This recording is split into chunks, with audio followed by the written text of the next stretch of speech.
राधे राधे दोस्तों, स्वागत है आप सभी का आपके अपने चैनल सनातन धर्म पर।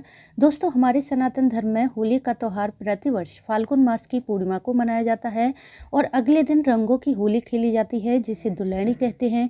वहीं होली से 8 दिन पहले होलाष्टक भी प्रारंभ हो जाते हैं। धार्मिक मान्यता के अनुसार होलाष्टक के इन 8 दिनों में कोई भी शुभ और मांगलिक कार्य नहीं करना चाहिए और इस बार होली पर भद्रा का साया लगा हुआ है। मान्यता है कि भद्रा के समय कोई भी पूजा पाठ करना शुभ नहीं माना जाता।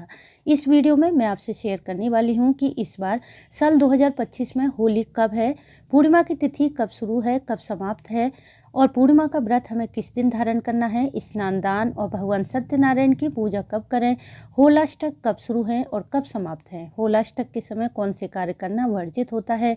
साथ ही जानेंगे भद्रा का साया होने के कारण होलिका पूजन और दहन कब किया जाएगा, होलिका दहन के समय किन बातों का विशेष ध्यान रखें जिससे घर परिवार में सुख समृद्धि सदैव बनी रहे।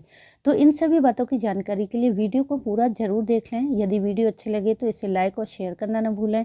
यदि आप चैनल पर पहली बार आए हैं तो चैनल को सब्सक्राइब करके बेल बटन को प्रेस कर लें जिससे नई वीडियो का नोटिफिकेशन सबसे पहले आपको मिल जाए।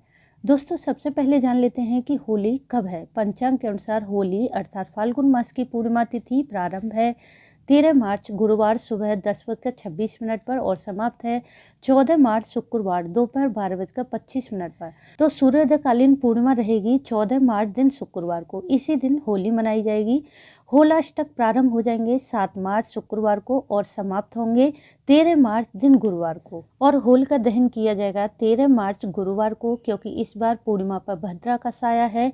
यह भद्रा काल शुरू है 13 मार्च की सुबह 10:35 से रात 11:26 तक। भद्रा काल के समय होलिका पूजन और होलिका दहन करना अशुभ माना जाता है, इसलिए भद्रा काल समाप्त होने के बाद होलिका दहन किया जाएगा। इसका शुभ मुहूर्त रहेगा 13 मार्च की रात्रि में 11:26 से 12:30 तक। भद्रा पूज का समय है 13 मार्च को शाम 6:56 से 8:15 पर और भद्रा मुख का समय रहेगा 8:15 से रात्रि 10:22 तक। अब बात करें कि हमें भद्रा समाप्त होने के बाद होलिका दहन का तो शुभ मुहूर्त प्राप्त हो रहा है, परंतु होलिका पूजन कब किया जाएगा, क्योंकि होलिका दहन से पूर्व होलिका का पूजन भी किया जाता है और भद्रा पूर्णिमा के प्रारंभ होते ही लग रही है जो कि रात्रि में समाप्त होगी। ऐसे में होलिका का पूजन भक्तजन कब करें? तो होलिका का पूजन भक्तजन भद्रा पूज के समय कर सकते हैं, परंतु जो लोग भद्रा काल को बहुत अशुभ मानते हैं वे लोग होलिका का पूजन होलिका दहन से पहले भी कर सकते हैं।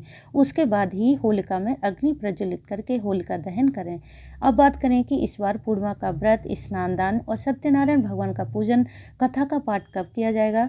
तो पूर्णिमा का व्रत आप 13 मार्च को कर सकते हैं, क्योंकि 13 मार्च को पूर्णिमा तिथि सुबह से रात्रि तक विद्यमान रहेगी।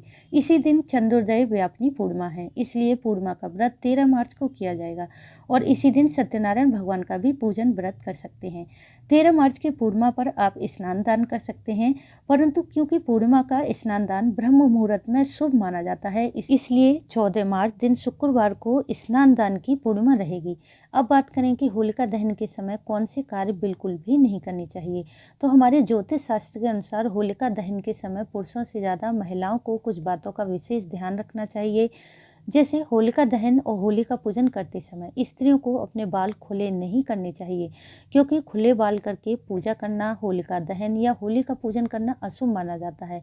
परिवार में इससे आर्थिक समस्याएं बढ़ सकती हैं और घर में नकारात्मक ऊर्जा का आगमन होता है, इसलिए यह कार्य बिल्कुल भी ना करें।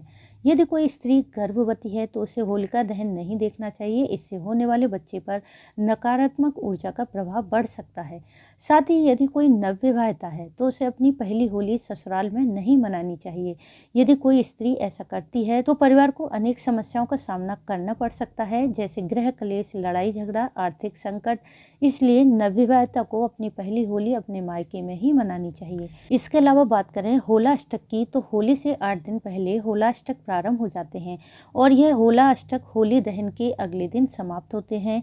इन 8 दिनों में किसी भी व्यक्ति को कोई भी शुभ और मांगलिक कार्य नहीं करने चाहिए, जैसे विवाह, सगाई शादी, गृह प्रवेश, मुंडन संस्कार, नामकरण या फिर नया बिजनेस, गोद भराई इत्यादि कार्य बिल्कुल ना करें, क्योंकि ऐसी मान्यता है कि इस 8 दिनों में हमारे नवग्रह अशुभ स्थिति में होते हैं और इन दिनों इनका स्वभाव भी उग्र हो जाता है। इसलिए इन 8 दिनों में सभी लोगों को पूजा पाठ, व्रत इत्यादि करनी चाहिए। आप चाहें तो इन 8 दिनों में भगवान शिव का अभिषेक, पूजा पाठ कर सकते हैं।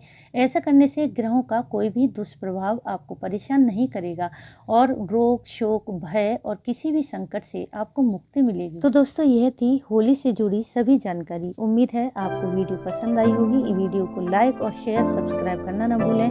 वीडियो अंत तक देखने के लिए आपका धन्यवाद। राधे राधे।